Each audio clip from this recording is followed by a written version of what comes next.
Blog Talk Radio.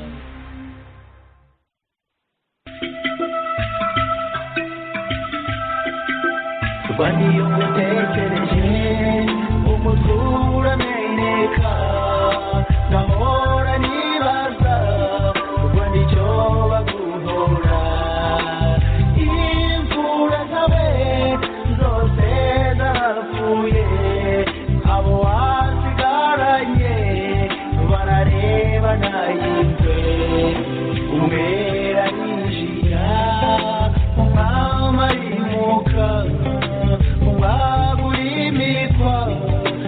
temba amaraso umwera arinjira umwami arimuka umwami urimikwa rwanditemba amaraso kandi iyo ngutekereje umutwe urameneka nkahora nibaza rwanda icyo bakubora imfura zawe zose zarapfuye abo wasigaranye barareba nayigwe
ntegereje umutwe urameneka nkahora nibaza ngo nicyo bakugora imfura zawe zose zarapfuye abo wasigaranye barareba nayingwe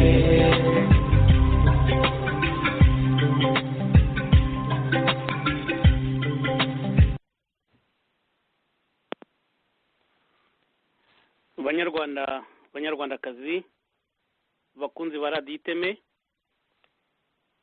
ndabashuhuje kandi mbifurije amahoro aturuka ku mana nkaba mbahaye ikaze mu kiganiro urwatubyaye ikiganiro mutegurirwa n'umunara wo ku mugabane w'uburayi na afurika umunara wa radiyo iteme. Ikiganiro cy'uyu munsi muri kumwe nanjye Aniseti Karege.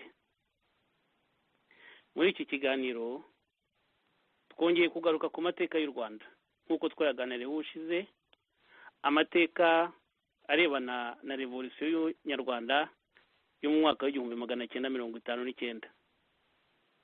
Nk'uko twabiganiriye ubushize, iyo revolisiyo yatangiye mu by'ukuri nubwo hari umwuka utari mwiza, ari uko hahohotewe umuntu witwaga Dominiko Mbonyumutwa.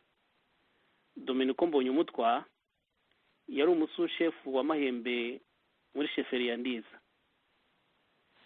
Amaze guhohoterwa mu by'Imana, hakurikiyeho imvururu z'abaturage biza gukururana, hanyuma ari bashinzwe kugarura umutekano cyane cyane ababirigi, kuko u Rwanda rwari indagizo y'ububirigi, bazanye Colonel Logiste wari muri Kongo, araza. Hanyuma ibyakurikiyeho byose amaherezo byatumye ubwami bw'ububirigi buhirima, ubwami bw'abanyiginya buhirima. Tumaze kubona rero, tumaze gukora icyo kiganiro, twabonye ubutumwa bwinshi. Ubutumwa bwa mbere ni ubw'abataragize icyo bavuga, bikaba byumvikana yuko babyakiriye, wenda bakabyemera, cyangwa se bakaba bafite icyo bavuga ariko badafite uburyo bwo kukivuga kubera ko bari mu Rwanda, kandi tukaba tuzi yuko nta burenganzira bwo kuvuga icyo batekereza bafite. Abo ni bamwe n'icyiciro kimwe cy'abanyarwanda badukurikiye. Ubutumwa bwa kabiri twabonye ni abatinyutse kuvuga. Hakaba harimo abagaragaza ko batashimishijwe n'ikiganiro cyacu, hakaba harimo n'abandi ariko babyakiriye bakabyumva, bakaba ndetse barabishimye. Abo ngabo natwe turabishimye, turabashimye. Mu baduhaye ubutumwa rero twumvisemo umuntu witwa Marie Claire Mukamugema. Marie Claire Mukamugema ni umukobwa wa Dominiko Mbonyumutwa, akaba ari we yaravuye gusura igihe yagirirwaga urugomo mu by'Imana. Tumaze kubona ubutumwa bwe, twumvise byaba byiza ko tumutumira mu kiganiro, maze nawe aradukundira yitabira ubutumire bwacu. Muri aka kanya nagira ngo mbonereho umwanya wo kumushimira mbivanye ku mutima, atari uko gusa yashatse kuza mu kiganiro cyacu, ahubwo ari uko afite umutima wo kungurana ibitekerezo n'abanyarwanda n'iyo batababona ibintu kimwe. Tumuhaye ikaze rero muri iki kiganiro, hanyuma turaza kugira umwanya wo kumubaza ibyo dutekereza. Nagira ngo niba yahamagaye nimero twamuhaye akande rimwe kugira ngo abashe kugira icyo avuga, tumubone muri studio. Marie Claire Mukamugema, tuguhaye ikaze muri iki kiganiro kandi twishimiye kubana nawe. Ijambo ni ryawe. Muranyumva? Turakumva rwose, ikaze. Murakoze cyane, ibyo mwavuze byose nibyo, kandi ngira ngo n'abakurikiye icyo kiganiro bakaza kureba za komanteri hari abashobora kuba barabonye izo nakoze. Nashimye rwose ko ruriya rugendo rwa Mbonyumutwa baruhaye neza icyamugenzaga, kuko kenshi bari baragiye babigoreka, ariko noneho bavuze neza kandi koko nibyo ko yari agiye gusura umwana we wigaga mu ishuri muri septième année préparatoire, icyo bitaga septième année préparatoire mu by'Imana. Uwo mwana rero akaba yari jyewe Mukamugema Maria Karara. Nkaba kandi no mu byo bivuze uko yabivuze rwose naranavuze ntahari 95% mu byo bavuze uko byagenze byari byo, ariko hari ikintu gikomeye nababwiye kigomba gukosorwa. ni uko Mbonyumutwa Dominiko nta shyaka yari yanditsemo. Impamvu si iyindi ni uko we muri 52 yari yarahisemo kuba igisonga cy'umwami, ni ukuvuga kuba fidele, donc gukurikira iby'ubwami. Yari sushefu w'amahembe. Ntabwo rero Mbonyumutwa yigeze agira ikintu cyo kujarajara, ntabwo yigeze agira ikintu cyo kubeshya bamumenye bose mu buzima bwe, ntabwo yabigize. Kandi n'abashatse kujya mu mashyaka bari ibisonga by'umwami nk'abashefu bashatse kujya muri raderi babakuyemo.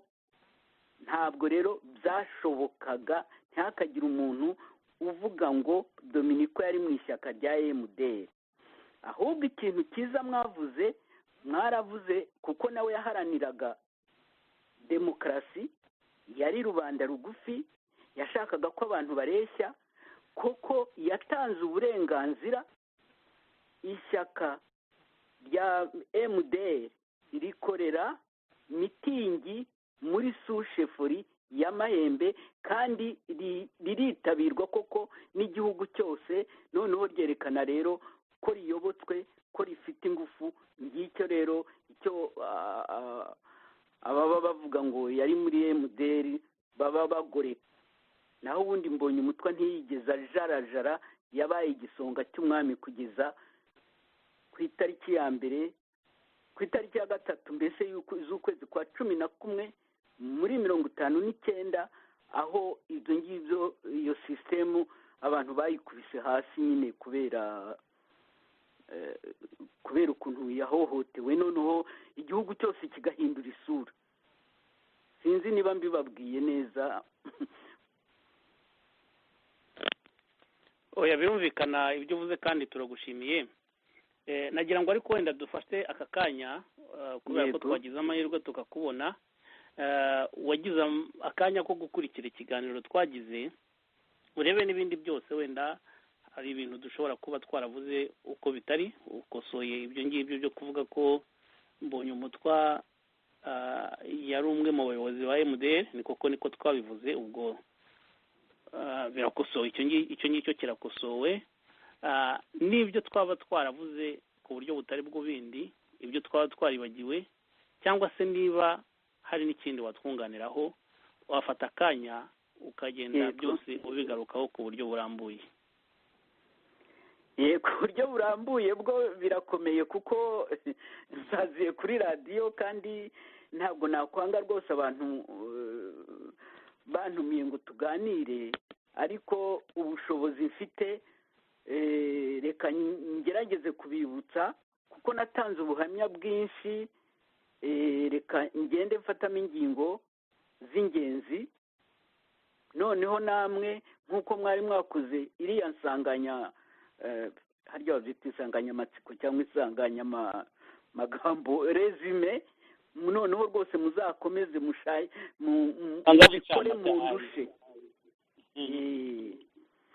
Muribuka neza ko mu 1948 Loni yatanze amabwiriza ku bihugu byose byari bifite ibihugu bikoronije muri Afurika. irababwira iti mwa bantu mwe, ivuga abataliyani, ivuga ababiligi, ivuga abantu bose, mbese abantu bose, abaporutige, ati mukore uko mushoboye kose mu gihe cyo 60 itangira, 1960 itangira, muzabe mwagejeje ibyo bihugu byose ku bwigenge. Ni amabwiriza ya Loni, mushobora kuyasoma kuri site yanjye. Iyo nyandiko nayihawe n'umugabo Nyetera Antoine, yumvise batangiye kujya mu Abahutu n'Abatutsi nk'aho Abahutu aribo basabye independence cyangwa ko Abatutsi aribo basabye independence, anzanira iyo nyandiko igaragaza ko ari Loni yatanze amabwiriza iti bantu bakolonije ibihugu bya Afurika, gerageze kuzageza ibyo bihugu kuri independence, kandi murebe amoko yose abibamo, mbese abantu bose, ntihazagire umuntu usigara inyuma ngo wenda ntakomeye, aha si benshi mu gihugu. Niyo mpamvu rero icyo gihe abazungu, ababiligi bahamagariye abantu bose kwitabira kujijuka, kwitabira kumenya gutegeka, kwitabira kwigenera hazaza.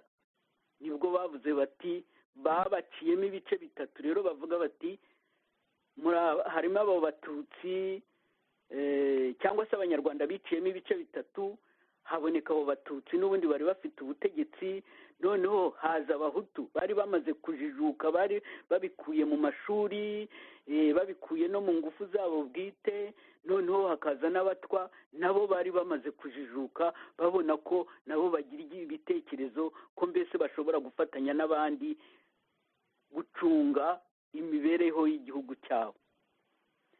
Ubwo rero muri 1949 mbonye umutwe wari umwarimu kuri paruwasi ya Nyundo ya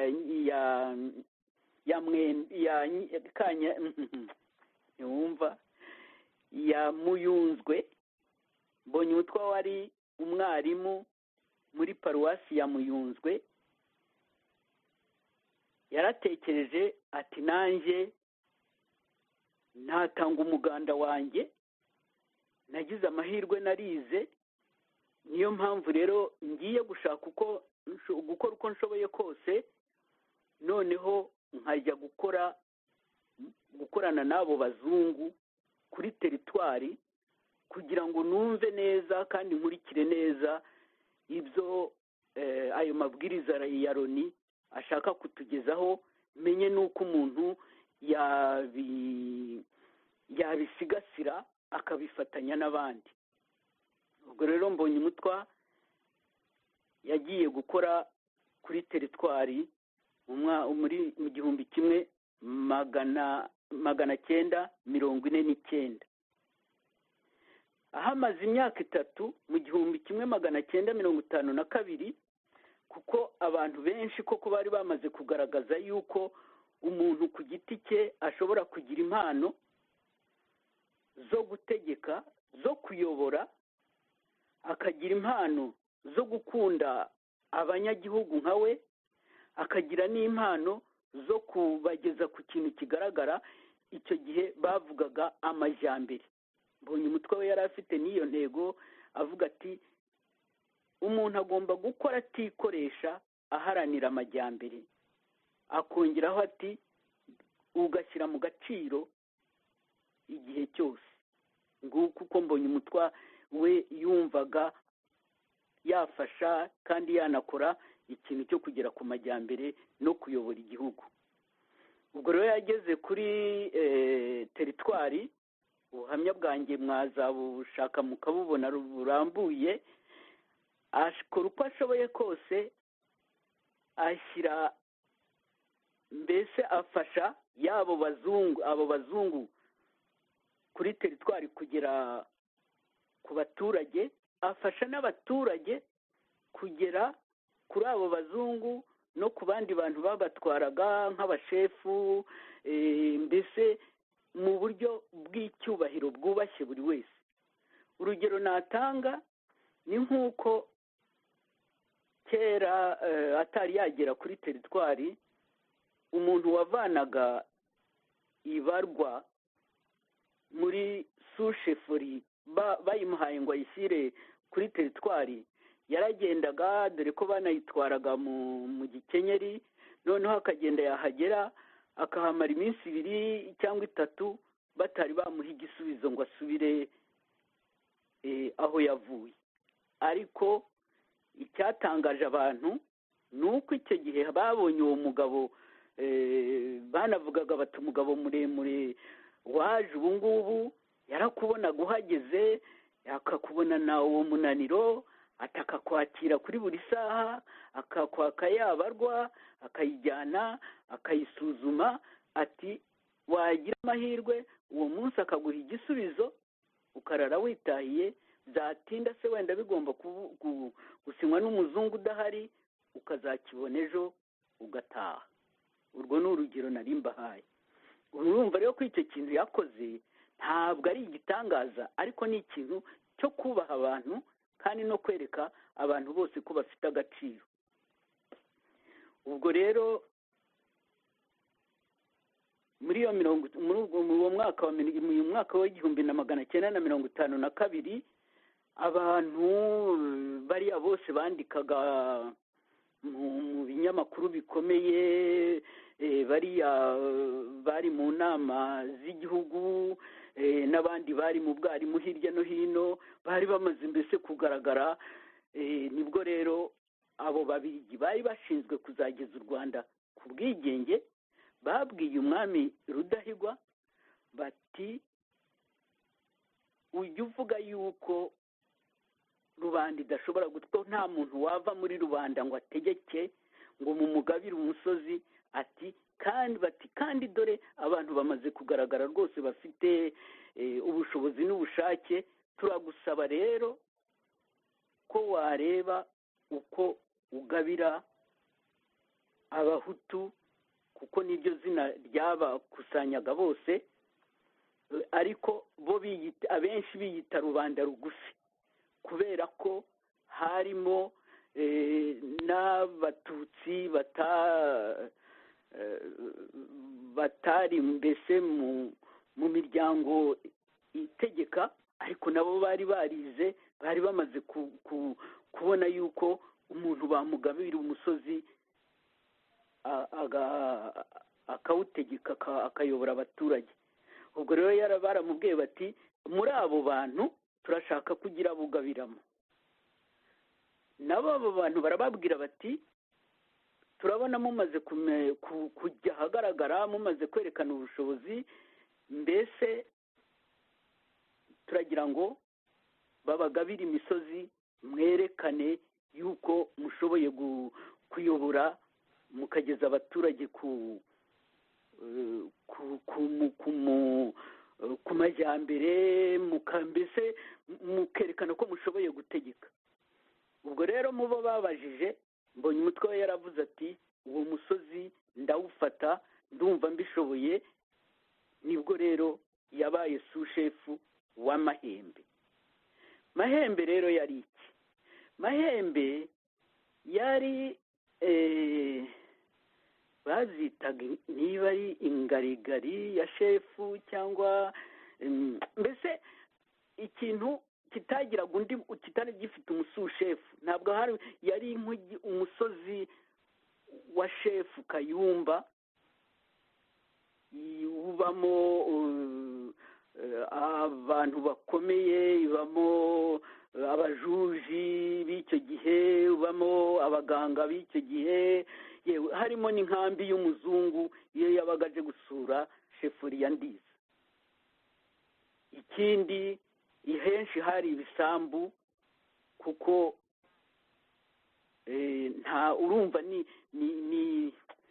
uretse nzabashakira izina ry'ukuntu baryitaga, nk'akarima ka shefu. ubwo rero bawumuhaye bagira ngo bamunanize, kuko bari bababwiye bati ni mu bagabiri. Mbonye umutwe rero bamuha, ntibari kumuha umusozi, kandi umusozi waratatwarwaga n'umwana wa kanaka wawutegekaga. mbonye umutwe rero bamushakiye uwe, uwo nguwo wari nk'igitari cya shefu, bifite n'izina byitwa no kubona zibagiwe. ubwo rero niwo bamuhaye. yawugezemo rero, mbonye umutwa akora uko ashoboye, yubaha shefu, yubaha umuzungu, ariko agomba no kubaha abaturage. yabigenje ate? yabwiye shefu uburenganzira bw'abaturage. ati abaturage bashobora kuza kugukorera, ariko bagataha iwabo, bakagira aho batura, bakagira indangamuntu zabo, kuko n'abana babo bakeneye kujya mu mashuri. ntabwo bakomeza kuba mu kwaha kwa ba se babaja n'abagaragu, kandi nabo ntabwo bakomeza kuba abagaragu batagira indangamuntu. urabaha indangamuntu, bagende bajye baza gukora iwawe, ndetse ubagenera umushahara. shefu Kayumba arabyumva, arabikurikiza, amahoro arahinda. abwira umuzungu wo ku nkambi ati wa muzungu we, wowe uza rimwe na rimwe kandi turakwishimira, ariko inkoko n'amagi bakuzanira ku buntu, ujye umenya buriya ko ariyo yagombaga kuvamo umwenda wo kwambika umwana w'umusoro wuriya mugabo uyakuzanira. ntabwo rero uzongera kubibonera ubusa, uzajya ubigura, amahoro ahindi. bityo rero agenda agarurira abaturage uburenganzira bwabo, nabo kandi ariko basobanurira ati utwo dufaranga noneho bitume ujyana umwana wawe ku ishuri, kandi dufatanye twubake amashuri abe menshi. ni byinshi rero yabakoreye, kugeza n'igihe impyisi zabariraga amatungo n'abana b'impinja, yabafashije kuzihiga rwose, bazisubiza imarenga. noneho rero mbonye umutwe w'umuturage hamwe nabo, bagasangira urwagwa, bagasangira amarwa, abigisha kurya neza. umurya mugabo Gatanazi yarabivuze. noneho rero aba umwe muri bo. iyo myaka rero yo kuva muri 52 kugeza muri 59, babonye umutware ariko w'umuvandimwe, ubamenya, akabahekesha barwaye bibaye ngombwa, akabafasha.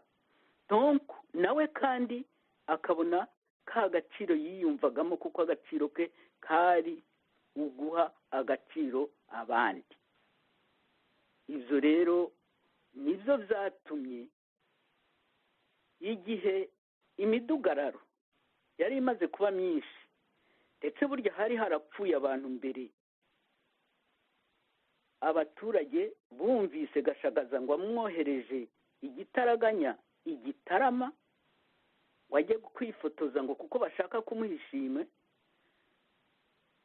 batekereje bati uyu muntu wacu baramujyanye, ntabwo tuzongera kumubona, kuko twumva ko hirya no hino bariho bica abantu.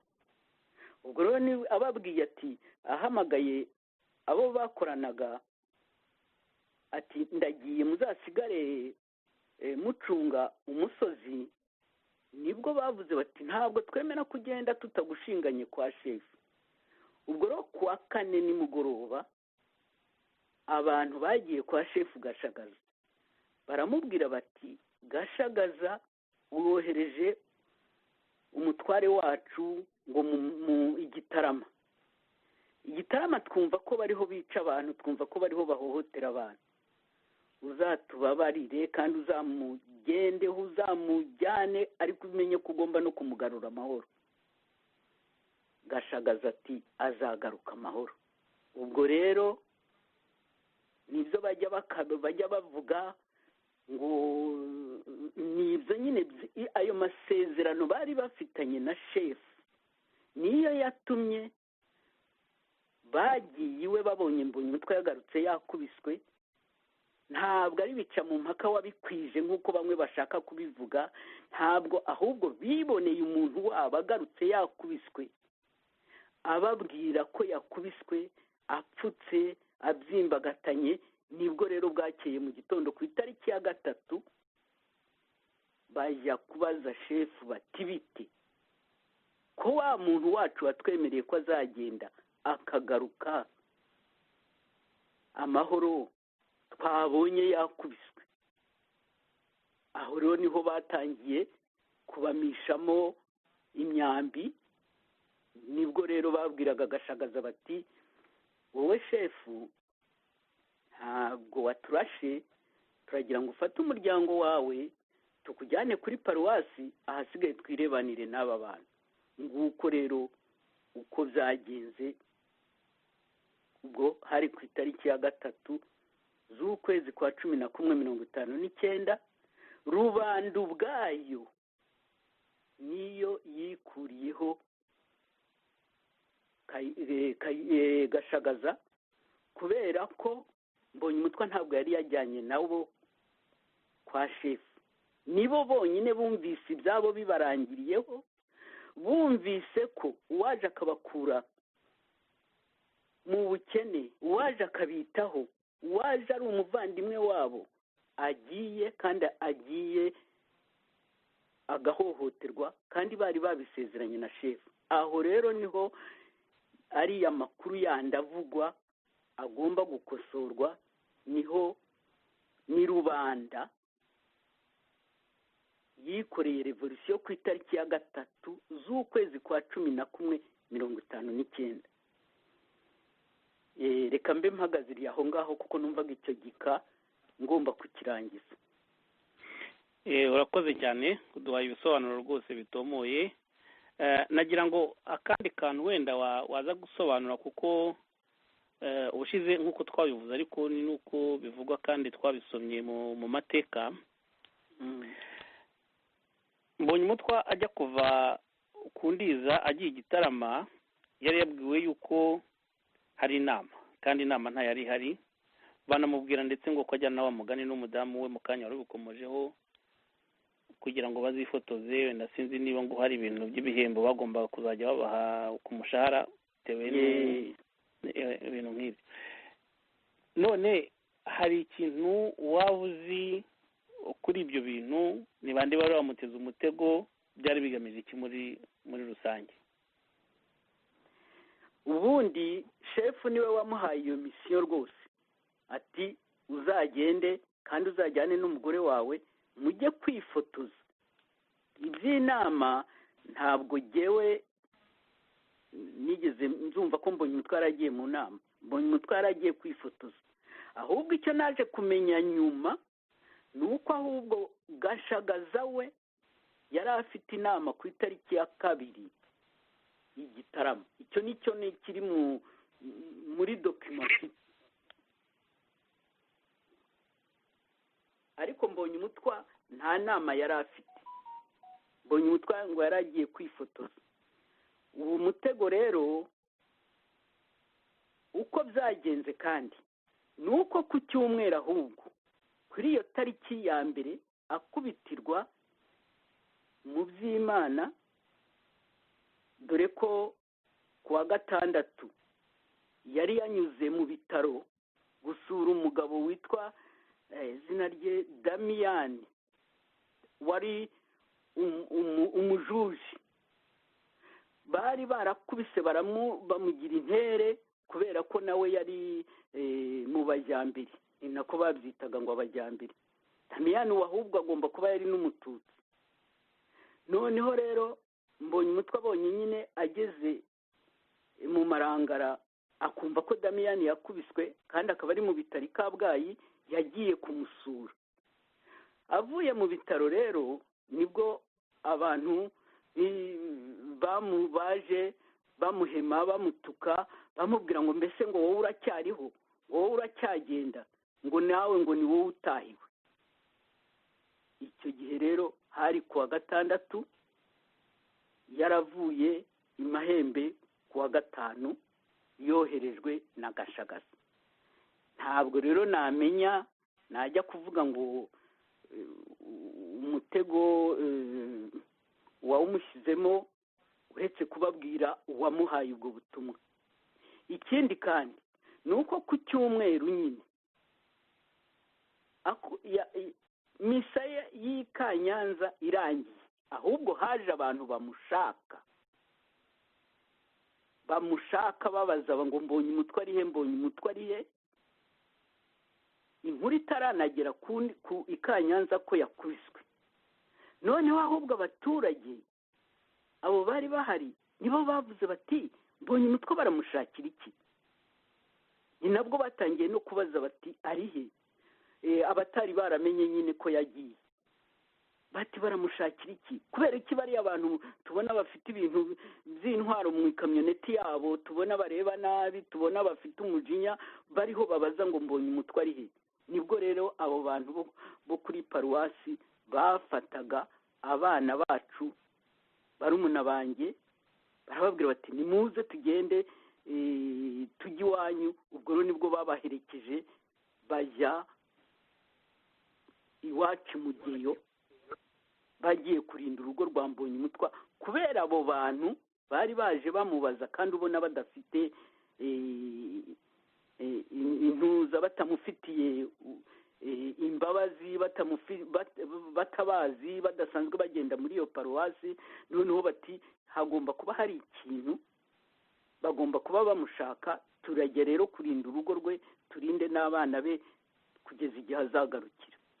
Ubwo rero ni nayo mpamvu yagezeyo agasanga abo bantu bari baje kurinda urwo rugo rwe, bari baje no kureba impamvu iyo modoka yamushakaga, kandi babonye n'iyo modoka ijya kwa shefu Gashagaza.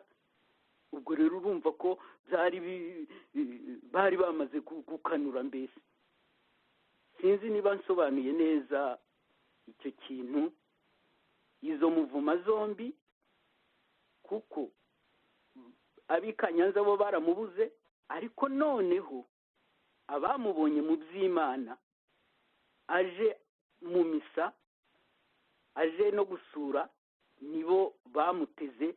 Yewe ahubwo icyo nicyo navuga, nkeka ko ari nacyo cyamukijije, kuko aho bashatse kumukubitira, aho bamukubitiye ntabwo bari bahiteguye, yarabatunguye.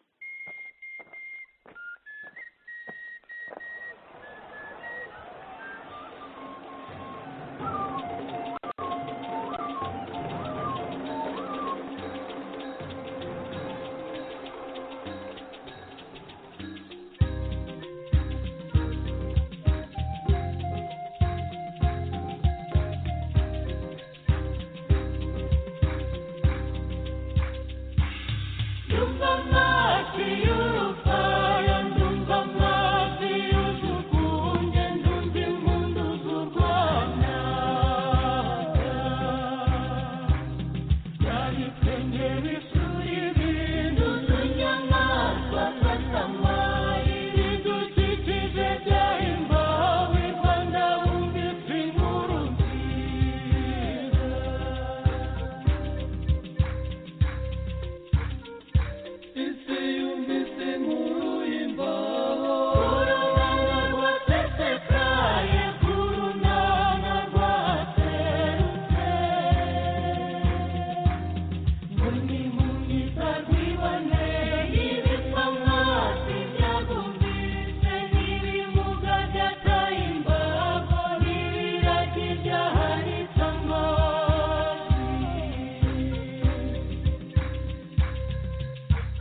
tugarutse muri studio nyuma y'ako karuhuko gatoya.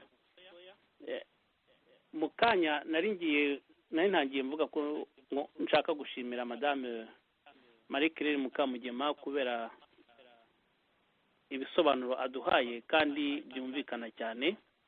Ubu rero nagira ngo niba atwumva hanyuma hari utubazo nshaka kumubaza mu gice cya kabiri cy'iki kiganiro. Mwaba munyumva madame Marie? Yego ndakumva.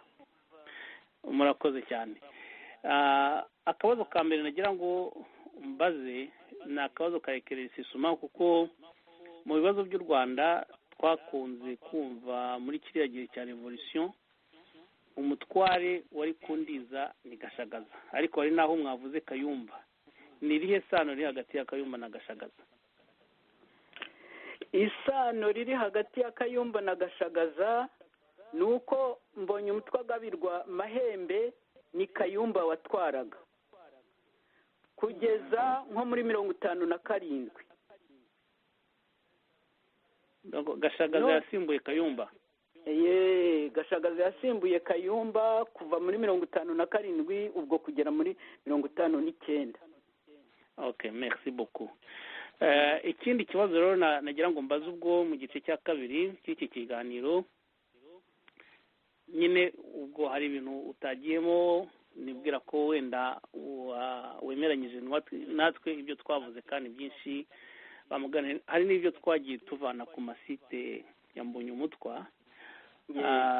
Hari ku itariki ya mbere rero z'ukwezi kwa 11 biriya bintu birabaye, baramuhohoteye. Yari Bukomero ariko avuye mu by'Imana kumva misa no kugusura wowe. Wowe icyo gikorwa cy'ihohoterwa wakimenye ryari, wakimenye ute, wacyakiriye gute? Icyo gikorwa cy'ihohoterwa rero yewe ubwo nari umwana w'imyaka 13 uri mu ishuri muri interina hamwe n'abandi, noneho bigeze nzita mu gicuku kuko ntabwo twararaga tureba amasaha, twamaze kuryama numva abantu baraje bankuye mu buriri n'umujinya mwinshi, banyuza mu karyango umubikira warebaga witaga ku banyeshuri kuri interina. Akanya gato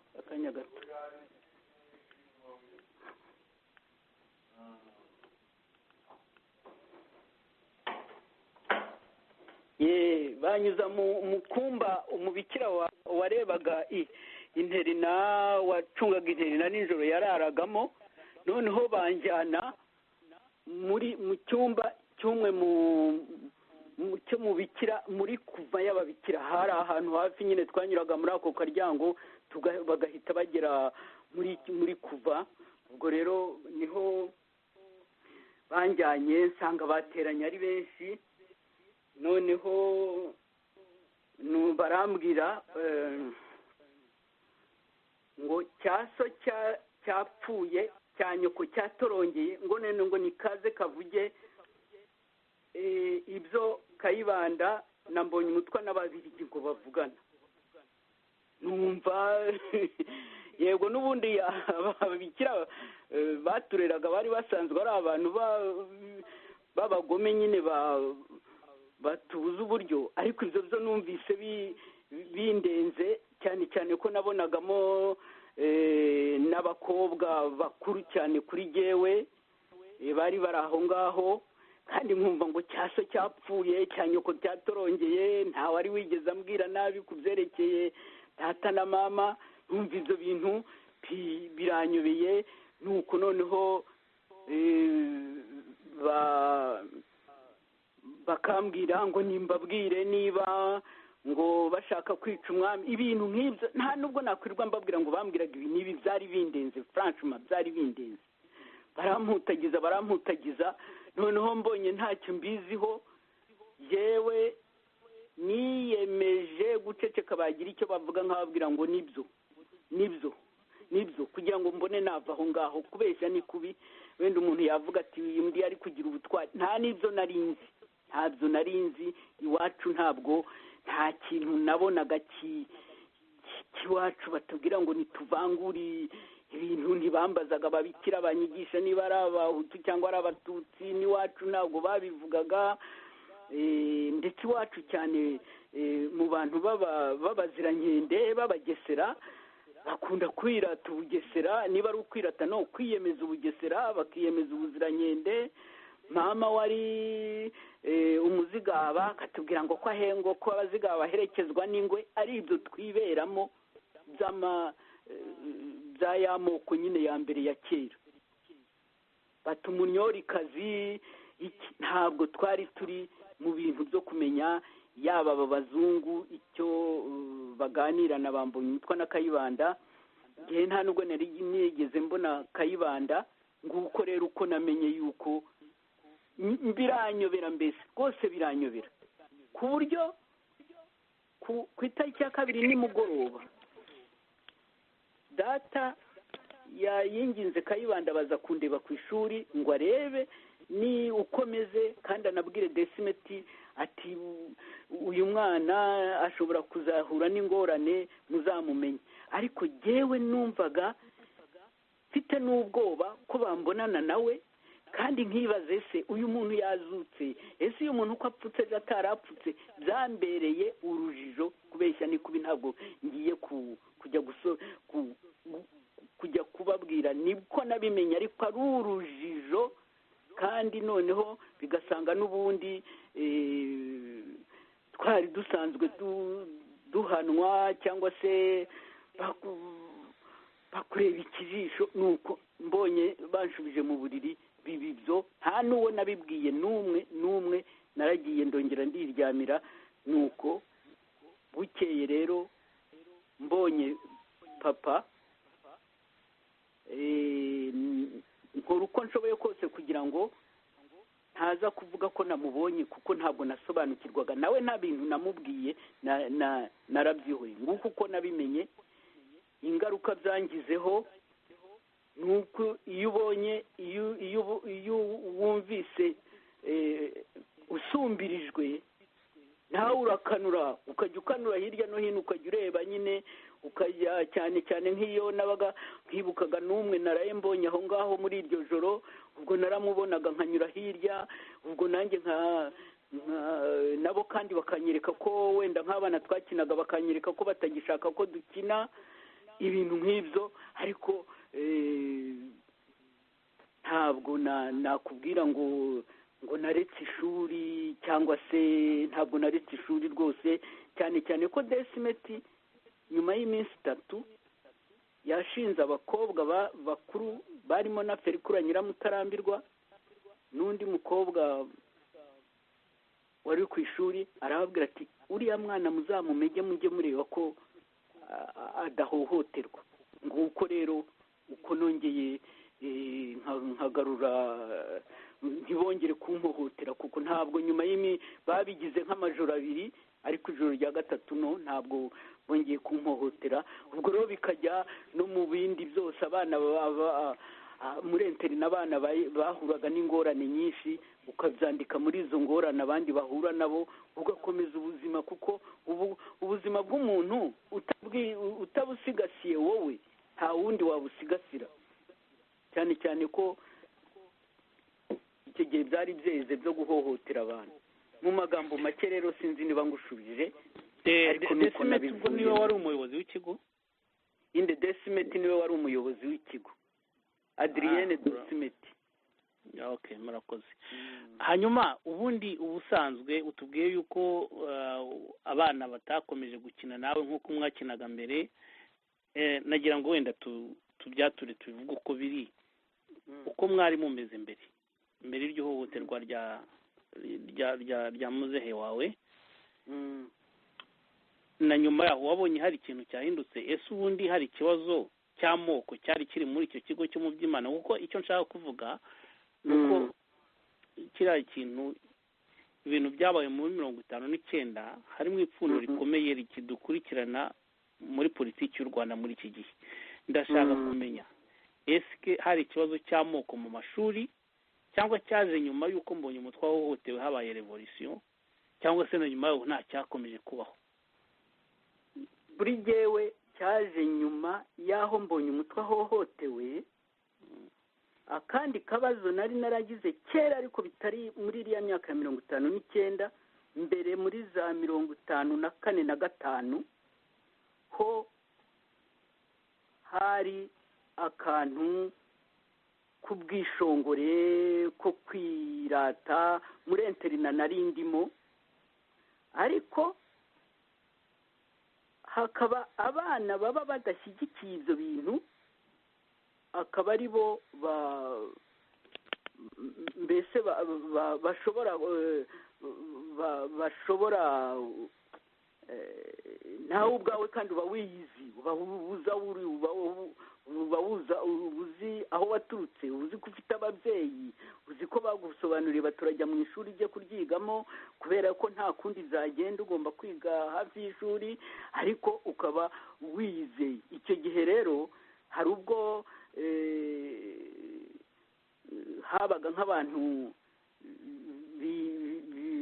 bavuga ati murumuna wanjye wenda ntabwo ari bukine, mbese ubwo nanjye ngiye kubijyamo rwose mbikubwire neza kugira ngo babyumve.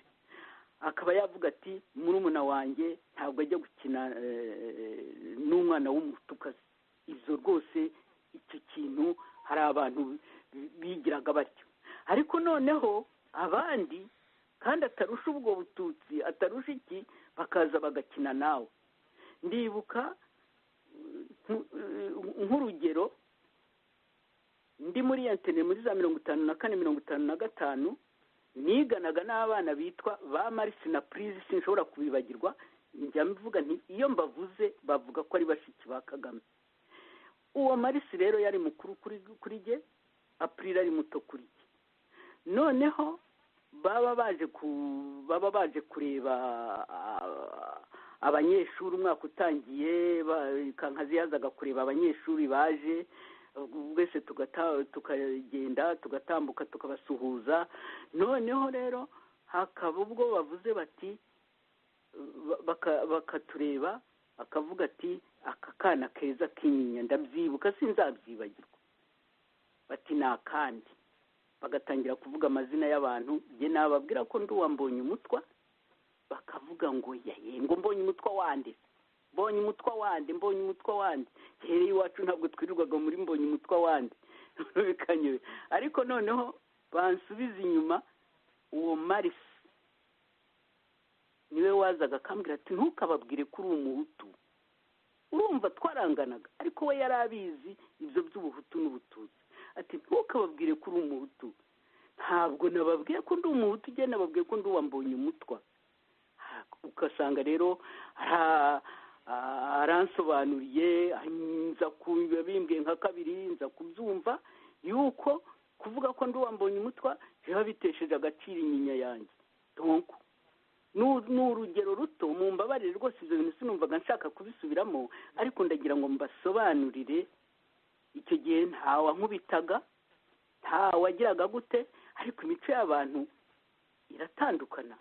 urututsi rero n'uruhutu rwari mu kintu cy'uwashakaga kwirata, cy'utarashakaga kwirata, ibyari uwagusempaga, ariko biri no mu bategetsi. ibyo nyine byo birazwi ko umuntu yabaga ari uwo kwa kanaka. niba ari ubutegetsi ubwo ntabwo rwose bisubirwaho, hategekaga abari abatutsi, nibo basimburanaga mu bintu byose, ariko mu bandi bana hakabaho ababigenderaho, hakaba n'abatabigenderaho. nizeye ko mbisobanuye neza, kandi ko hari n'abandi bashobora kuzavuga leurs experiences, kuko ntabwo ngewe ntanga le climat général, genda tanga mes experiences. oya birumvikana cyane. umuntu atanga experience ze, kandi natwe nizo dushaka kugira ngo umuntu wese, ahubwo nagira ngo mbonere akanya mbwira abantu bose badukurikiye ko ikintu dushaka ni uko tuzajya tuganira ku mateka yacu. Ubushize narabivuze, tukaganira amateka yacu niyo twaba tudahuje ibitekerezo, kuko burya abafaransa nibo bavuga ko ngo iyo ibitekerezo bihuye bigonganye ngo havamo urumuri. Ubwo ngerageje kuvuga mu kinyarwanda, ariko ibitekerezo bikocoranye bigagongana havamo urumuri. Nagira ngo natwe tuzabigonganishe wenda muri iki kiganiro kibigizemo uruhare, kugira ngo hazavemo urumuri ruzamurikira abana bacu. Twebwe wenda turabyina tuvamo, ariko ntabwo twazajya dukikira ibintu kuvuga ngo muri 59 byagenze gutya, kuvuga ngo bamwe twiciyemo ibice by'amoko bidafite n'ishingiro. dayo bamwe bagiye abandi bagiye ahandi, buri wese afite position ye, undi afite position ye. No, reka tuzahuze izo position, turebe aho tuzihuriza, tuvanemo ikintu kimwe, nabwo tuzagira amateka y'igihugu. Kuko ubu ngubu kugeza uyu munsi malheureusement hari amateka ubona ari amateka y'ubwoko, kandi ntabwo bikwiye mu gihugu kimaze kuba mature nk'u Rwanda. Urakoze rero.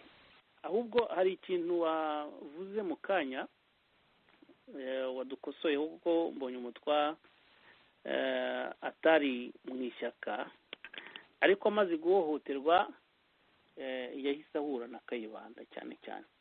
Ese abantu bamwe ntibakumva bati no kugira ngo ahure na Kayibanda mutize n'imashini yo kwandika wenda rwa rwandiko wambwiye ko ari ikirego yatanze?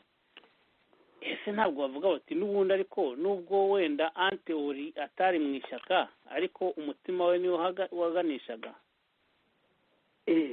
None se sinakubwiye ko nyuma ya 48 nyine abantu bose bari barize, bari dahereye hari no mu bihugu byose n'u Burundi n'iki zose, iyi so sont positionnés.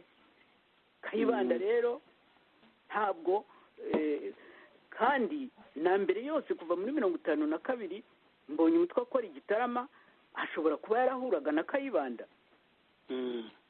Gihe icyo nakubwiye ni ko jewe ntari narabonye Kayibanda iwacu, ko ntari narigeze mubona. Ibyo rero bitandukanye n'izambonye umutwe. Mbonye umutwe yabonanaga na Birasa, hari umusushefu witwa Birasa Tomasi twari dutandukanyijwe na n'umugabo. N'umugabo nawe yari inshuti ya Mbonye umutwa, ndetse yamubyariye umwana. Mbonye umutwa yamubyariye umwana mu batisimu. Tomasi abyara umwana wa Mbonye umutwa mu batisimu. Abo bari abatutsi, bose bavugaga ikintu cyo kuba abantu bareshya, bigatuma umuntu ajya kwiga avuga ati nanjye nzakorera igihugu cyanjye ntanga umuganda kije mbere. Kayibanda rero iwabo hari Ikabwayi Gahogo. Mbonye umutwa Ikavumu, yaratuye Ikavumu Kayibanda. Ikavumu. Mbonye umutwa yaratuye mu Rusisiro Igitaramo, aho yabacumbikiraga abakozi. Urumva rero ko nta cyababuzaga kubonana. Yari mu ishyaka anta k'umumambure, ariko yifuzaga demokarasi, nk'uko wabonye na wa mupadiri Bushayija abyandika, nk'uko wabonye ba Rwigemera bajya muri raderi, nk'uko wabonye na ba Makuza. Abo bari abantu nyine bari bafite nyine ubwo bushake bwo kujya. Ahubwo nyine icyo Mbonye umutwe atarenzeho yewe mba mvuga nti ntabwo bagomba kukivuga. Ibyo kuvuga ngo abantu ngo ntibagira ngo se niba wowe bakureze bakubwiye ngo utwaye imodoka utasoreye ukaba warayisoreye, abantu bazajya bagenda bavuga ngo ntiwasoreye imodoka yawe kandi warayisoreye. Icyo amategeko agusaba ni ugusorera imodoka. Wongera icyo nashaka kuvuga ni uko ni amategeko y'icyo gihe, biranumvikana wenda kirima hari, ariko ubu nta n'impamvu yo kubuza abantu ngo uri umusushefu ngo ntugomba kugira ishyaka rya politiki ubamo. Bafite ibyo bari barabikoreye, ntabwo najya kubatera amabuye, ariko ubundi nabyo ntabwo byari bisobanutse, kuko nk'abantu b'abasushefu bose abenshi bari abasushefu ba runari, kandi ni nayo mpamvu biriya byose byabaye bakabwira wenda mbonye umutwe ese bari abasushefu uzabikurikire neza agiye kuko nzi ko hari abashefu bo muri raderi bari batangiye rwose kunyaga oya bari bahari babwana kweri ariko abenshi ndavuga abenshi nk'abo ngabo bagatarabirwa n'impamvu basohotse ariko na rwigemera kuko yari umushefu bariya ba Nkusi na Gatarabirwa abo baturage baje kwa Gashagaza ngewe nasomye yuko Gatarabirwa yahagurutse afite inkota ariko nuko yumvaga hari abantu basa n'abashaka gukerenza cyangwa kwataka ubutegetsi we yumva mbese nabihuza nk'intore z'ubu numva nabihuza nk'intore z'ubu iyo ushatse kuvuga uti hari ibintu bitagenda mu bihindure bahita bahagurukana nyine Gatarabirwa ngo asohokanye inkota amarezo masivuga ko yagombaga gupfa ariko ubwo wenda niko byagenze ubundi ikintu cyose kije nk'urupfu aba ari kibi ariko yari afite inkota na Nkusi uwo nguwo Nkusi ubanza akinariho na n'ubu rero nkavuga nti ni ibintu ni amategeko rimwe na rimwe aba agoramye ubundi wagombye kwemerera abantu tukavuga tuti uriya ni umusushefu ariko ni umuparimehutu uyu ni umusushefu ni umurunari ni umuraderi hanyuma tukareba urwo tuzuzanye sinzi n'impamvu abantu badahuje amashyaka barwana ntabwo kugeza n'uyu munsi sindabyumugewe impamvu abantu baterana amakofi ngo ni uko mudahuje ishyaka byabayeho mu gihugu birababaje nyine icyo gihe za 59 icyo gihe za 90 ariko n'ubu sindabyumva ikintu baba bapfa njye mfite umurongo wanjye wa politiki ndimo nawe ufite uwawe tukubahana ubundi niko byagombye kugenda ubundi niko byagombye kugenda ariko noneho umuntu wubahiriza amategeko icyo mvuga ni uko nta n'ugomba kukubwira ko uri mu ishyaka utaririmo igihe utiyandikishijemo kuko nicyo kibigaragaza ntabwo babigira rero impamvu ngo abe ariyo mpamvu ya mbere bazana bavuze bati yakundaga MDR ibyo byaba ari byo ariko ntabwo bajya kuvuga ngo yari mu ishyaka kandi amashyaka ariko reka nkubwire abantu b'abashefu n'abasushefu bagiye mu mashyaka nyuma y'itariki ya mbere za donc kuko ku itariki ya gatatu burya byose byahise byikubita hasi ubutegetsi n'abategetsi birahinduka noneho rero nibwo nka Mbonyumutwa we kuko bari bamufungishije n'ijisho kubera induru nyine z'abo bantu bavugaga ngo niwe wateje intambara we bamufungishije ijisho aho rero bigaragariye yuko nta ntambara yateje kandi atakiri sushefu nibwo noneho yagiye koko kwiyandikisha mu ishyaka yishyikiramo yisangamo ryari rya MDR rero birumvikana ariko abantu bahora batonze mu mashyaka kuko no mu bintu bya runari cyane cyane mu mateka bavugamo ko burya na Kigeli wari umwami asa n'ubwo nawe atari we wari shefu w'ishyaka kuko shefu yari Rukeba ariko abantu bafataga ibyemezo mu izina ry'umwami n'ubundi bari abantu cyangwa abantu bajyaga mu mamitingi n'ubundi bari abatware bavugamo abitwa ba Rwangombwa ba Mungarurire abo bantu ni abantu bari abatware kandi bagaragara no mu mashyaka mu ishyaka rya runari sizi impamvu rero bagombaga kubaza abandi wenda urakoze kudusobanurira ko Mbonyumutwa wenda yari umusempatiza gusa ariko atari yanditse mu ishyaka hari umuntu uri muri Amerika wigeze kumbwira ko ashobora kugira ikibazo ni Jean Paul niba twumva niba ashaka kugira ikibazo abaza ariko atagifite wenda twakomeza nagira ngo muhe ijambo niba nyumva ntabwo ndenze iminota 30 rero iri imbere tugiye gusoza ahubwo nazagaruka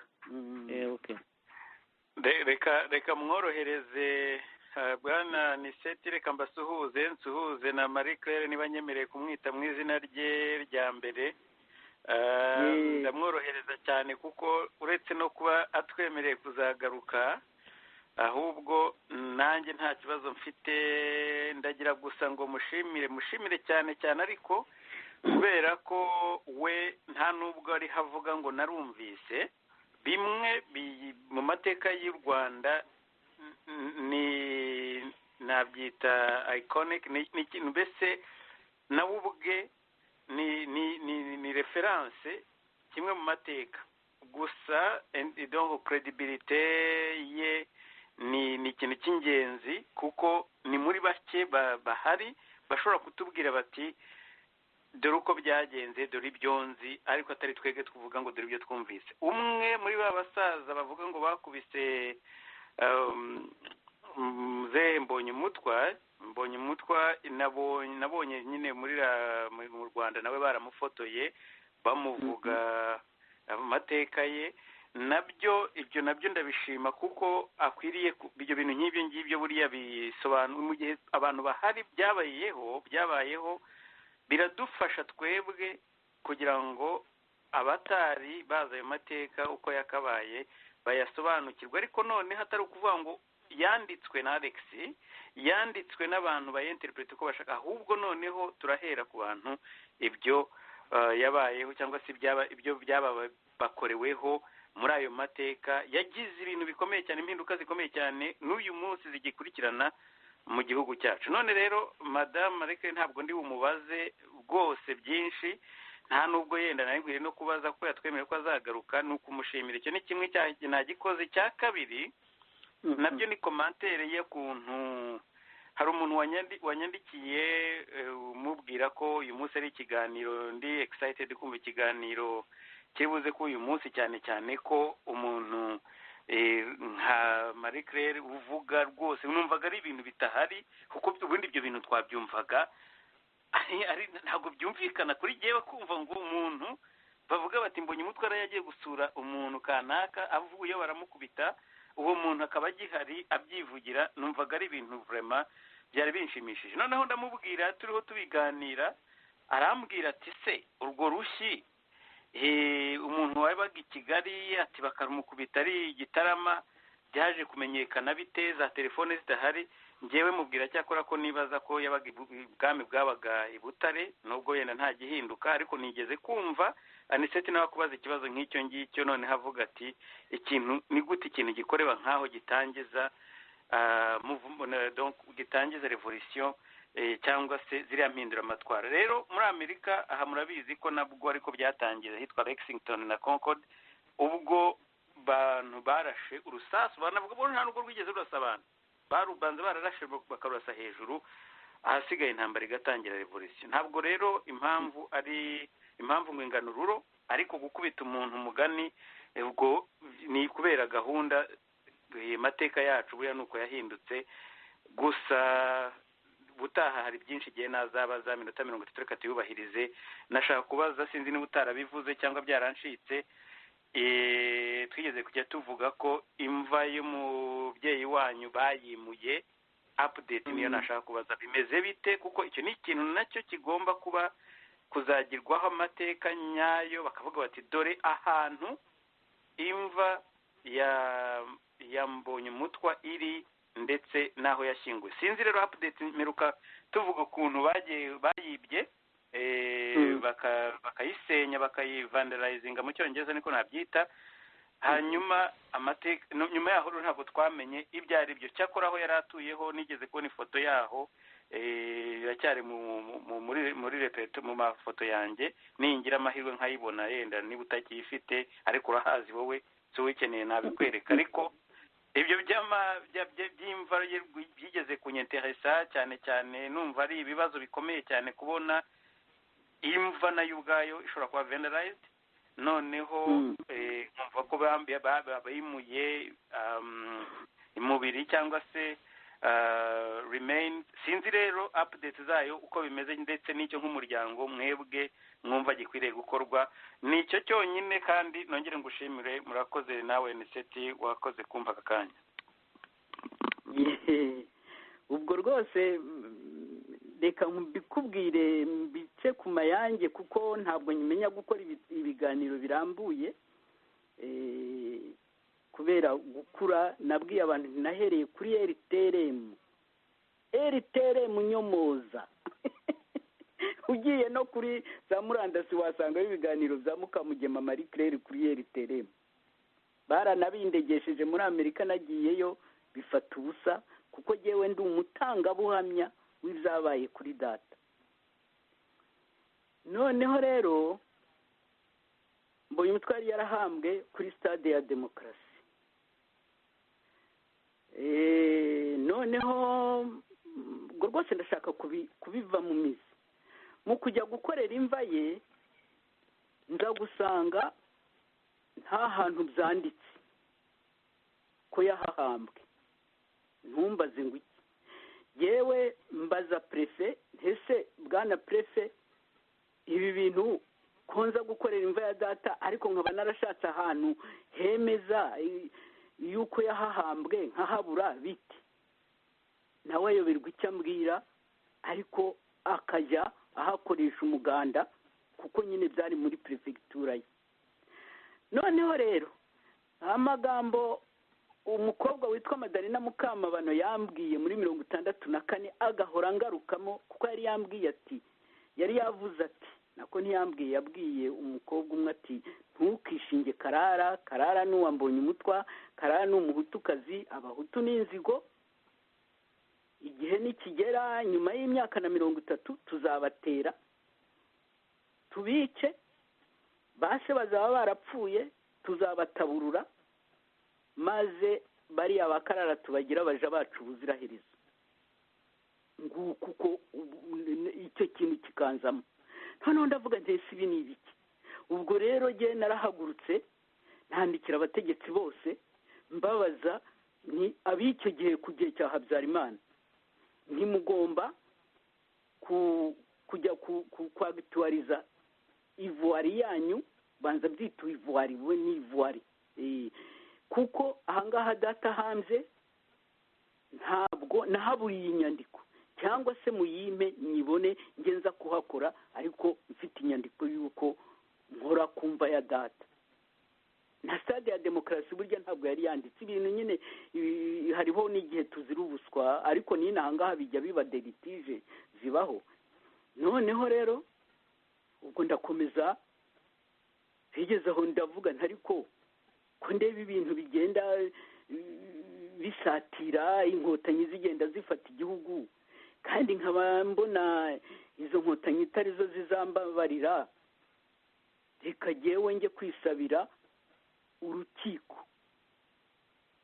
rudetermine aho data hambwe noneho njye mpakora nzi koko nkorera imva ya data kandi noneho ntabwo nari nateganyije ko tuzahunga nari nzi ko bazaza bakigira ibyo bishakiye ariko sinari nzi ko tuzahunga. Noneho nuzambaza impamvu mpari njye mwereka urwo rupapuro. Ubwo rero jye nagiye mu rukiko ntanga ikirego. Avoka wanjye yari Mutarikanwa yari avoka wakoranaga na Mbonameka yitwa Mutarikanwa niwe twajyanaga. Urukiko rutanga icyemezo cy'uko aho ngaho nomero iyi n'iyi mbese barabivuga ko hahambye mbonye umutwe. Ubwo numva biratunganye nicyo nashakaga. Noneho bigera igihe rero turahunga bigera igihe mu bihumbi 2010 ku itariki ya mbere z'ukwa gatanu niba ntacyo nibeshyamo ko sinateguye ibyo ngibyo nibwo rero ngo baraye bamucukura ijoro ryose. Hashize iminsi ngiye numva abantu b'igitarama baravuga bati hano havutse imva yanditseho mbonye umutwa Dominiko. Nuko imva jyewe ndavuga nti ntabwo numva mbese ntayumva none kuko utashyinguye umuntu ahantu utagize ese mwaramubonye mwabonye bahamushyira ese mwaramuherekeje bakakubwira bati shwi bati natwe twagiye tubona iyo mva yanditseho mbonye umutwa Dominiko. rero nta none nandikiye leta y'i Kigali n'ibarwa zirahari mbasaba yuko niba leta yarategetse iti kubera inyungu z'igihugu tugiye kuvana iriya mva ya Mbonyumutwa aho yari iri tuyishyire hariya k'amatongo ahari hegereye aho yari atuye. Icyo nsaba jyewe ni icyemezo gusa cy'uko byakozwe n'ikashe ya leta iriho, bityo nanjye nkajya nagira n'uwo ntuma ngo nshyirireho uturabo akagenda akadushyiraho. Muribuka ko hari hashize n'iminsi mike Victoire Ingabire asubiye mu Rwanda anashyizeho indabo kumva yambonye umutwe aho yari iri aho ngaho nyine kuri stade. Ntabwo hashize igihe baba barayibomoye. Nuko ubwo nanditse rero i Kigali, ambasade niyo yanshubije, none birambwira ngo nzaze nyitabe.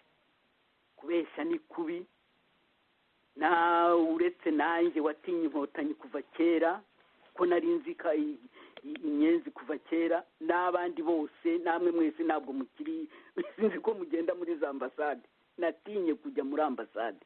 Yewe nkababwira nti mwakabyaramwe ntabwo nshaka interview na ambasade, nta kintu ndayisaba. Niyo mwampa raporo ubaho ngeze, niyo bampa raporo ya minitrape yarayibomora iyo mva bakavuga bati kuri iyi tariki n'iyi umuntu abantu aba n'aba ba minitrape bagiye kuvubomora imva bagashyiramo ibyo bashaka, yambonye umutwe yari iri aha n'aha bayijyana hariya bakanshyiriraho kashe ya minitrape, nibura nakohereza y'indabo. Ariko kugeza ubu ntabwo nshobora kukubwira ngo mbonye umutwe ahanze hariya. Sinagiye mbwira n'abantu ko hari ubwo nagiraga za koshumari mbona ahubwo bamubaga bamugabagabana simbizi nyine bya bindi baba badutera ubwoba. Ejo bundi padiri yavuze ibya Sarongo, ndavuga nti Sarongo burya atumunga twese, ariko ukikaruma kumva ibintu ntacyo bishoboyeho. Ariko nguko uko byifashe, niba hari icyo ntasobanuye ukimbwire nkigusobanurire. Icyakora nibagiwe umugore witwa Mutakwasuku yigeze kutwandikira ibarwa hano mu buhungiro atubwira ngo ko bagiye kuzavanaho iyo mva ngo bakamushyira ahandi ngo ntitubivuge. Yewe iyo barwa nta nubwo nayifashe mu cyemezo kuko nari nzi ko mfite une décision judiciaire. Idecision judiciaire rero ngiye mbona ko irenze ibarwa ya Mutakwasuku. Sinzi n'icyo Mutakwasuku yakoraga, ariko yari afite poste ahari igomba kuba yari important. Kavuga rero nti ngewe icyo ntegereje ni une décision ingana n'iyo mfite, niyo izabimbwira. Kandi ntabwo nzazuyaza bavuze bati leta yiyemeje kumukura hariya ikamujyana hariya ku nyungu z'abaturage, vrema sinazuyaza. Ariko naba mfite urwo rupapuro ndetse nashaka nkanafungura nkareba. Ariko ibya Mutakwasuku nanze kubirengaho, ariko ntabwo nta gaciro gewe numva ko nk'ikintu gikozweho nivo y'urubanza une décision judiciaire itashobora kuvanwaho n'ibarwa ya Mutakwasuku. Ubwo rero sinzi niba ngusobanuriye neza Jean Paul. Ndakomeza mbisegureho, nabivuze igihe kirekire byaranshegeshe, ariko ntabwo nzabura gutanga ubuhamya bwanjye kuko ni ubuhamya. Niyo nagira icyo nibeshyaho cyaba kigaragara, yaba ari itariki wenda nibeshye, ariko nguko uko byifashe. Urakoze Marie Claire Mukamugema, uko watanze ubuhamya bwinshi kandi twabushimye. Nshimye na Jean Paul kuko icyo kibazo abajije ni ingenzi, kiraganisha no kuri politike y'u Rwanda. Kuko uravuze uti ngewe nari mfite icyemezo cy'urukiko décision judiciaire, sinari ntegereje ko n'uwo muntu azanira ikindi cyemezo gifite ibintu uburemere nk'ubwo ngubwo bw'icyemezo cy'urukiko. Kuko ubundi décision judiciaire, icyemezo cy'urukiko ubundi kiba gifite force de loi, ni itegeko ubwabyo. iyo umuntu atazanye irindi tegeko rero none ahubwo ry'urukiko rwisumbuye ubwo ngubwo bivuga yuko icyo cyemezo cyawe ari cyo kigifite agaciro we rero ni ibintu kwitwaza umwanya afite mu butegetsi numva yuko bitahabwa agaciro ariko iyo umuntu afite ubutegetsi nyine aragukandagira kandi nta kindi twabirenzaho wavuze yuko ufite akanya gatoya kandi nanjye ndabyumva natwe ntabwo twashaka gukora ikiganiro kinini ariko ntabwo narangiza iki kiganiro ntakujyanye ku bintu by'ubwiyunge kuko nafite ibiganiro nicyo bigamije cyane urabona ibi bintu byo muri 59 bisa n'ibyazanye ikintu cya fose hagati y'abanyarwanda abantu bagafata ibintu uko turagira ngo twebwe dufite intego yo kunga abanyarwanda n'amateka yabo kugira ngo tujye tuyavuga nubwo tutayumvikanaho tuyavuge burya iyo muganiriye kuganira bigenda bihuza kuvuga nibeshyaga uriya nawe uribeshya tukagenda duhuza tukazagera ku kintu kimwe bya bintu twavuze ko ari urumuri ruva mu bitekerezo bitandukanye none icyo kintu cyavuye muri 59 gikomeza kudukurikirana kugeza n'ubu kugeza n'aho batuzanira ibintu by'amafuti nka biriya mu Rwanda ngo ndi umunyarwanda kandi ubona ko bagamije mu by'ukuri gucamwa abantu mwe bice no kuhanganisha abana b'u Rwanda bavuga ngo bamwe basaba imbabazi z'ibyaha batakoze mwebwe we Marie Claire Mukamugema ku muganda wawe uri naribonye uri umubyeyi ukuze ni iki twakora kugira ngo kiriya kintu cyo tuvana aho ngaho muri 59 cyo twakibyaza ahubwo umusaruro abana b'u Rwanda bakorera hamwe twerekeze umurongo umwe w'ubwiyunge kuko nitutiyunga ntabwo tuzigera tugira igihugu kizima nk'uko nakubwiye kubera ko nta shyaka mfite ndaguha experience zanjye uko mbibona nanakoherereje n'ikiganiro nakoreye igitabo cya uriya musore harya yitwa nde Corneille ahubwo icyo kiganiro nicyo cyatumye ntekereza iki kintu kuko nagikurikiye kandi nagikunze kuko harimo ubutumwa erega ngewe bumbaje ikibazo ariko kugira ngo abatwumva nabo babyumve ariko iki kiganiro nacyumvise kandi nagikunze rwose cyane burya rero kiriya kiganiro rwose uzagire rimwe wabuze ikindi kiganiro ugishyiraho ko nanjye cyanshimishije nagikoze spontanema igitabo kigisohoka ngira ngo hashize imyaka ingahe ine ariko nagisubiyemo nsanga rwose nacyo kiri no kuri site yanjye niko jyewe mbibona noneho hari n'ibindi najyaga mvuga ukuntu uriya Sinapoli bamwirukanye mu ishuri ry'ikibuye muri bya bindi bya 73 duhurira i Kigali ncuruza nawe acuruza turamenyana ariko Roseti yari umwana kuri jye cyane ko yanyitaga na mama Roseti yo kuba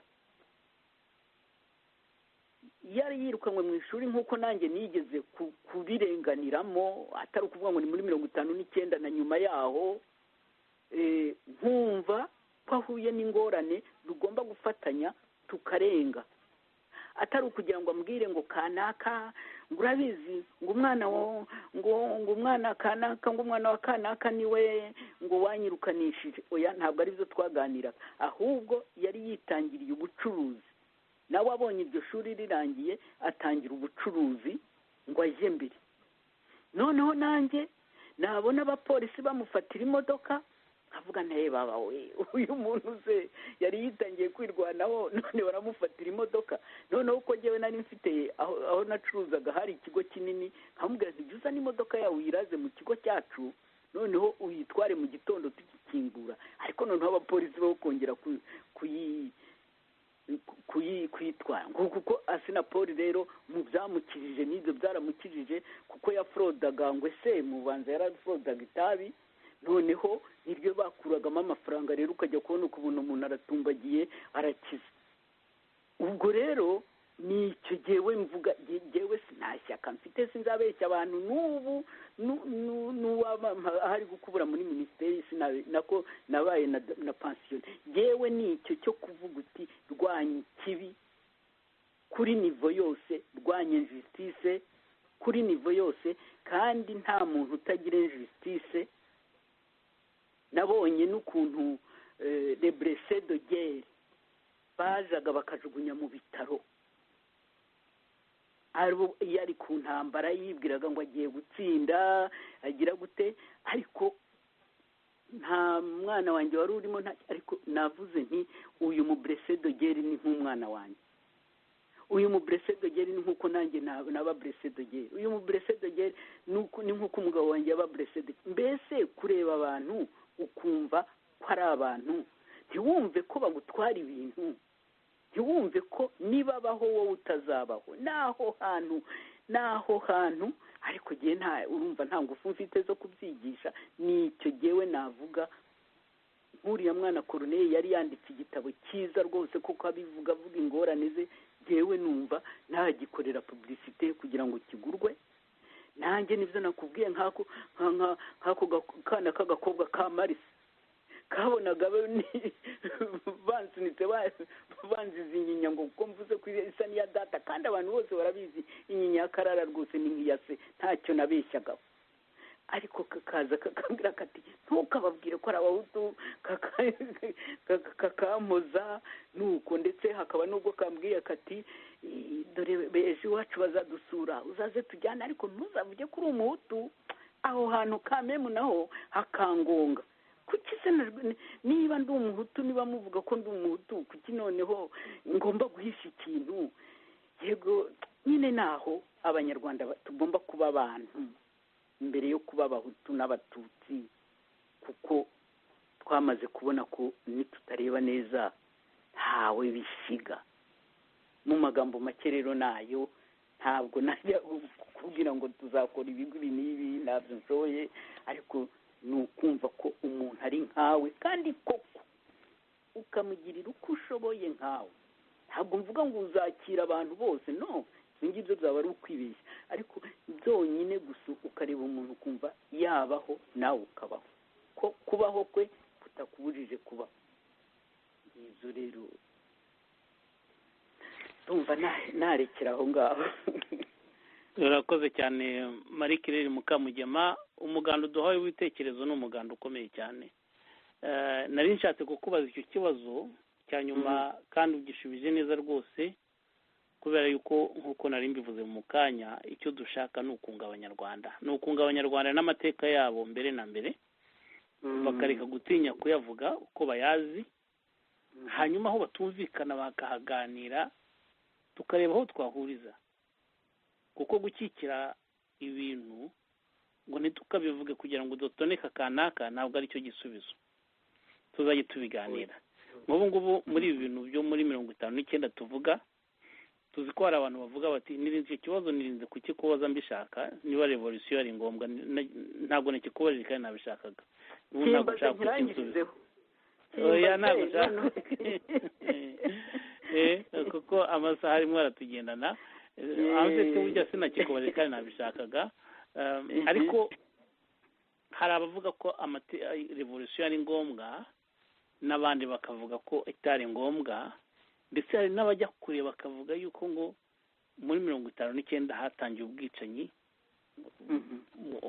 bashyiraho n'ijambo rya jenoside.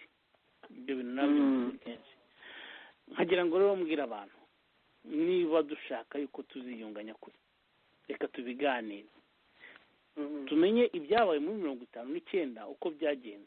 ariyo ntambwe ubu ngubu turimo gutera, kandi ubu ngubu bidufashijemo cyane. hanyuma undi nawe azaza bitubwire. nagira ngo mbwire abantu ko kuri radiyo iteme nta muntu n'umwe tuzima ijambo. bazaza bitubwire, bazavuge bati Mukamugema yarabeshye, atwereka aho yabeshye. noneho natubwira ko yabeshye, tuzaza tubahuze, natwe tuzivaniramo ikintu cy'ingenzi. yego rwose. icyo nicyo dushaka, kugira ngo amateka avuga. icyo nicyo dushaka kugira ngo ibintu tuzajye tubivuga kandi tuvanemo umusaruro. nawe ibindi kuza ukavuga ngo abantu barabeshye. urumva ikintu cy'amoko ntabwo cyatangiye muri 59 cyariho mbere, kandi ababikoresheje nabi barahari. harimo abanyarwanda, harimo n'abazungu. abanyarwanda bashaka kubirikira ku babirigi gusa. buri wese afate sa part de responsabilité, aho kugira ngo tuvuge ngo ni abangaba ni abazungu twebwe twigira bere, kandi twese tubifitemo uruhare. ahubwo uruhare twagize turebe ukuntu turukosora. ndumva ari ibyo twavuga. sinzi niba wensista kugira ngo uvuge kuri icyo kintu, niba revolution ari ngombwa, ariko ubundi twari tugiye kurangiza ikiganiro. mu magambo make nakubwira ko ibyo ari byo byose mu bihugu byose babanzaga mu kintu cy'ubutegetsi nyine buhererekanywa umubyeyi ku mwana, bukeye bakazajya muri demokarasi. icyo rero demokarasi rero niba ariyo demokarasi rero yari ngombwa, ariko rezabi zabaye muri demokarasi kandi zikorwa n'abahutu ku bahutu, n'abatutsi ku bahutu, n'abahutu ku batutsi. urumva nizo zitari zo, nizo tugomba gukosora. ariko kujya muri demokarasi kuri iyi si, kuri icyo gihe aho byari bigeze, yewe mbona byari ngombwa kuko byitabiriwe n'abantu benshi. kandi hari ikintu nagezeho, muri amwe muzakirebe. iyo raderi uzasome nk'inyandiko za padiri bushayija Stanislas, urebe raderi ukuntu yitabiriye amatora ya 28 z'ukwezi kwa 2061. ngewe mbona byaragize ikintu gishyigikira demokarasi.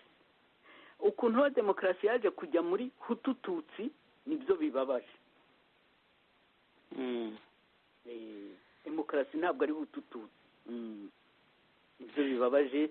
ubwo reka nanjye ndekera aho ngaho, nagira ngo mbikubwire rwose ko ubwoko bwose ndetse n'abatwa twe kujya tubibagirwa, bose bashyigikiye revolution, ariko yaducitse tuyireba. natwe bakuru revolution yaducitse tuyireba, demokarasi yaducitse tuyireba.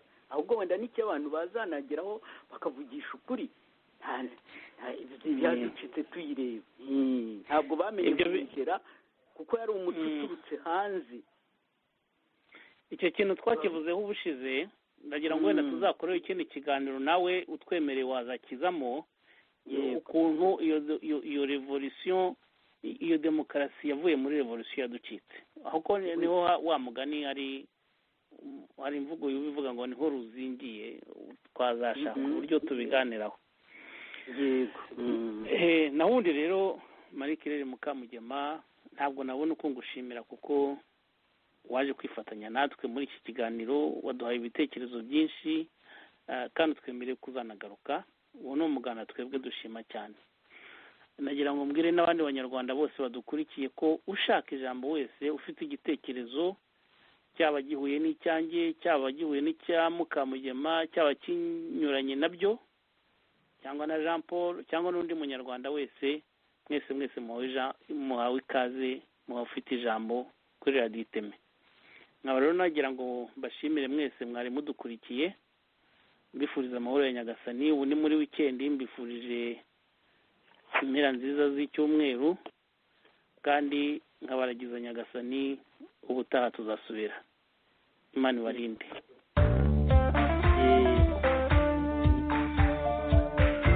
Unana nyarwanda rw'impinduka, l'Alliance rwandaise pour le changement. iyo dusetse dutambukanishe sheja ibirenze bigenda mu kujya imbere namwe ku yindi, kandi kuri gahunda ukarase siturishe magiruna nana nyabazinuka kuzahira aho twiyetse bakifuzuna nana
tuzikoze twe dufite erishari ibigori bikaduhoza ku rurimi inyamaswa zinkazi zitwisukira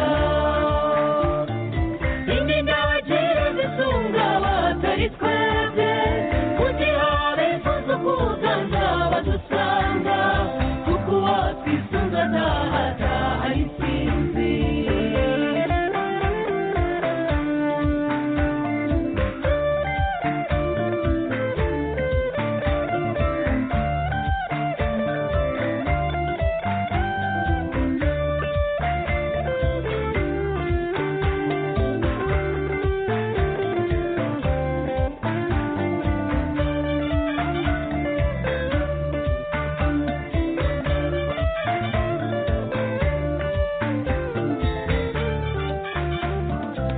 tubonye wese barashe umunyana ugiye mu runana bahenze umwanzu rwinshi yagwiriza imitsindo ugeze mu runana rw'impinduka aratona nawe utaraza ngwino utoneshwe ubwibu u Rwanda ruzira umwanda